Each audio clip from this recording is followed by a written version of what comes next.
No mundo de hoje, onde ter certeza parece algo raro, a mensagem de Mateus 24, de 45 a 51, ecoa com uma urgência surpreendente. Este trecho da Escritura nos apresenta dois tipos de servo, um fiel e prudente e o outro mau e negligente.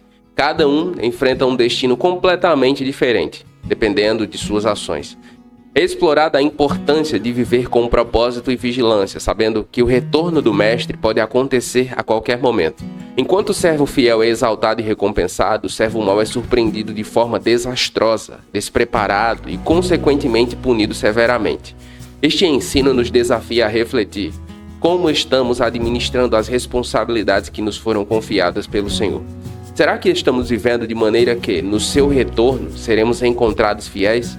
Essa mensagem é fundamental, especialmente em um tempo em que as distrações são muitas e a displicência com a fé é cada vez mais fácil. O impacto de nossas escolhas diárias nunca foram tão importantes. Lhe convido a mergulhar comigo nesta mensagem, onde meditaremos em como essas verdades podem transformar nosso viver diário.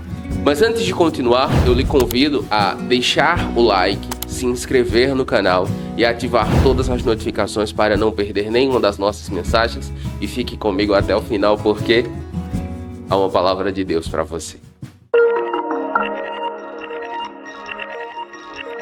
Quem é, pois, o servo fiel e sensato a quem o Senhor encarregou dos demais servos de sua casa, para lhes dar alimento no tempo devido? Digo a verdade, ele o encarregará de todos os seus bens. Feliz o servo que o Senhor encontrar fazendo assim quando voltar. Mateus capítulo 24, versículos de 45 a 51 faz parte do chamado Sermão do Monte das Oliveiras, no qual Jesus está falando com seus discípulos sobre o fim dos tempos e a importância da vigilância. Nesta passagem específica, Jesus utiliza a parábola do servo fiel e prudente, em comparação com o servo mau, para ilustrar o comportamento que espera de seus seguidores enquanto ele não retorna. A parábola começa com uma pergunta: quem é, pois, o servo fiel e prudente? Essa pergunta estabelece um cenário hipotético, no qual um senhor escolhe um servo para gerenciar sua casa na sua ausência, responsável por alimentar os demais servos no tempo devido. Este servo simboliza aqueles que são confiados com responsabilidades na igreja, sejam líderes ou não. A parábola inclui todos os crentes que têm a tarefa de cuidar uns dos outros e de pregar o evangelho de Jesus. O servo fiel e prudente, que cumpre suas tarefas com dedicação, é recompensado pelo Senhor ao retornar. Ele é colocado encarregado de todos os seus bens. Uma ilustração para as recompensas celestiais e a autoridade que os fiéis receberão no reino de Deus por sua obediência e fidelidade. Este trecho dá ênfase à importância da perseverança e do serviço dedicado na ausência visível do Senhor, destacando que a fidelidade nas pequenas coisas reflete a verdadeira integridade do caráter cristão. Contrastando com o servo fiel, Jesus apresenta o servo mau. Este servo decide em seu coração que o Senhor está demorando e, portanto, começa a abusar de seu poder. Ele maltrata os outros servos e se entrega a comportamentos libertinos, como comer e beber com os bêbados. Este comportamento simboliza a negligência das responsabilidades espirituais e um estilo de vida imoral, que rejeita os princípios do reino que Jesus ensinou. Este servo representa aqueles dentro da igreja que, apesar de terem conhecimento da vontade de Deus, escolhem viver de maneira egoísta e pecadora, ignorando as consequências de seus atos. O retorno do Senhor é descrito como inesperado, num dia em que não o espera e numa hora que não sabe. Essa súbita volta resulta no julgamento severo do servo mau, que é castigado severamente e colocado com os hipócritas, onde haverá choro e ranger de dentes, isto é, no lugar de condenação eterna. Uma das coisas que essa parábola, o que o Senhor Jesus quer nos ensinar nessa parábola, é que a nossa fidelidade a Ele hoje reflete a grandeza das recompensas futuras. Nós precisamos estar atentos a isso. A nossa vida hoje é uma semeadura para o que nós herdaremos na eternidade. E nesse sentido, em Colossenses capítulo 3, versículos de 23 a 24, está escrito: tudo que fizerem, façam de todo o coração, como para o Senhor e não para os homens, sabendo que receberão do Senhor a herança como recompensa. Faça tudo o que fizerem como para o Senhor. Em todo caso, meu irmão, minha irmã, não importando em que contexto você esteja, o Senhor sobre a sua vida é o Senhor Jesus. Por isso, eu e você precisamos ter sempre uma boa atitude. Mas suponhamos que o servo seja mau e diga a si mesmo: meu senhor está demorando, e comece a bater em seus conservos e a comer e beber com os bêbados. O servo mau representa aqueles que conhecem a vontade do Senhor Deus, mas a ignoram.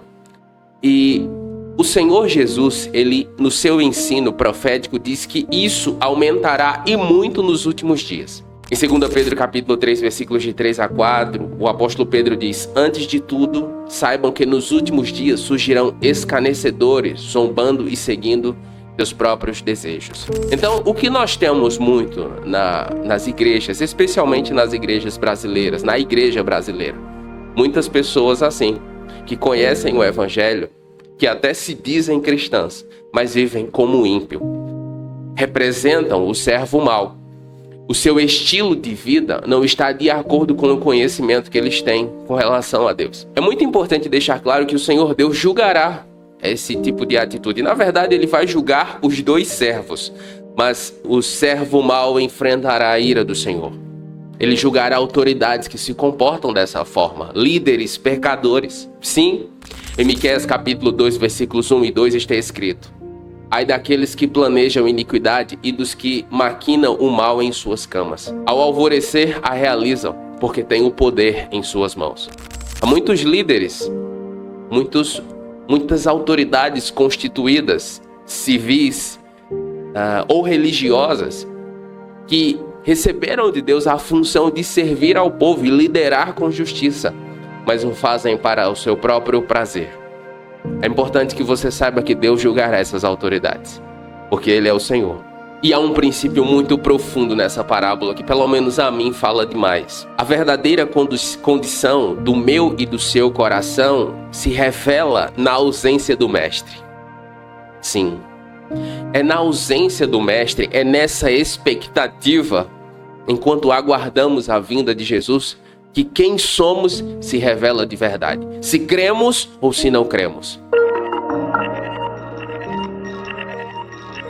O Senhor daquele servo voltará num dia em que não o espera e numa hora que não sabe, e o castigará severamente, e lhe dará um lugar com os hipócritas, onde haverá choro e ranger de dentes. Essa parábola deixa muito claro que a negligência à palavra de Deus e o pecado levam a consequências eternas severas. E isso não importa quem seja, tá?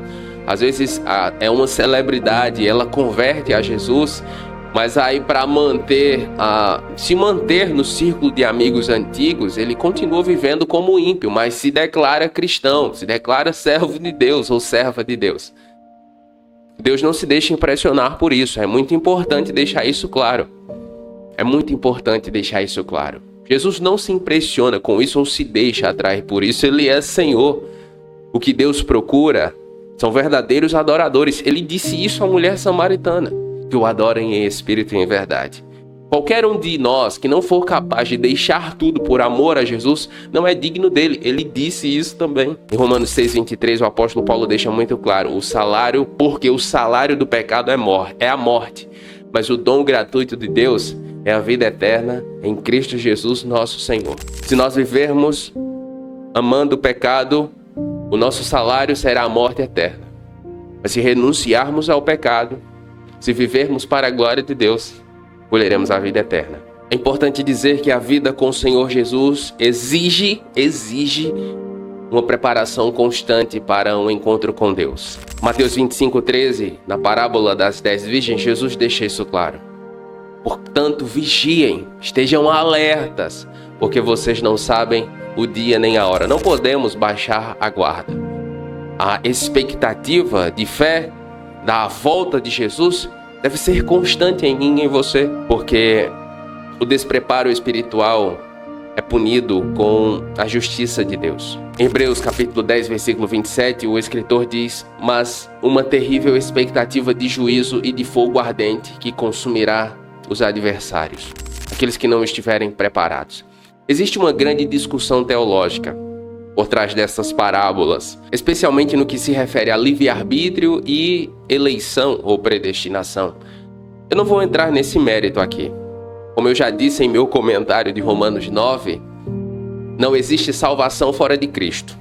Então, independente da sua concepção ou linha teológica nesse aspecto, Você precisa estar pronto. Você precisa estar pronta. Porque se você for como o servo mau, aquele que conhece a Jesus, mas vive como ímpio, você será punido com a justiça de Deus. Vamos orar? Pai Santo, nós lhe damos graças por sua palavra, que nos ilumina e guia. Ao refletirmos sobre Mateus capítulo 24, reconhecemos a gravidade de sermos servos fiéis e prudentes em tua vinha. Senhor, fortalece o nosso espírito e nossa vontade, para que possamos cumprir com dedicação as responsabilidades que o Senhor nos confiou. Ajude-nos a ser vigilantes, mantendo nossas lâmpadas acesas e nossos corações preparados para a sua volta gloriosa. Perdoa-nos, Senhor, pelas vezes em que falhamos, quando permitimos que a negligência ou o desânimo nos desviem do caminho da retidão. Que haja em nós, Senhor, um espírito de perseverança e de amor pelo próximo, para que possamos servir sem esperar recompensas terrenas, mas focados nas celestiais. Que nossa vida reflita a tua bondade e tua misericórdia, para que, quando o Senhor voltar, o Senhor nos encontre servindo, pronto para entrar na alegria eterna do teu reino. Nós oramos assim crendo em nome de Jesus. Amém. A sua oferta pode fazer a diferença no Jesus e a Bíblia. Contribua usando o número de Pix que aparece na tela ou clique no botão Seja Membro abaixo do vídeo. Parte das suas ofertas apoia a missão Portas Abertas, que dá suporte a cristãos perseguidos ao redor do mundo, e também ao Instituto Águas Vivas, que faz um trabalho social e evangelístico muito importante no sertão nordestino. O seu apoio é fundamental para que eu e Carol continuemos a compartilhar a mensagem do Senhor Jesus. E eu oro para que a sua generosidade seja recompensada 100 vezes mais. Eu oro também para que o Senhor derrame sobre a sua vida bênção sem medida. Se você ficou comigo até aqui, escreva aí nos comentários: quero ser fiel a ti, Jesus. E eu vou saber que você ficou comigo até o final. Eu oro para que Deus abençoe a sua vida e até a próxima.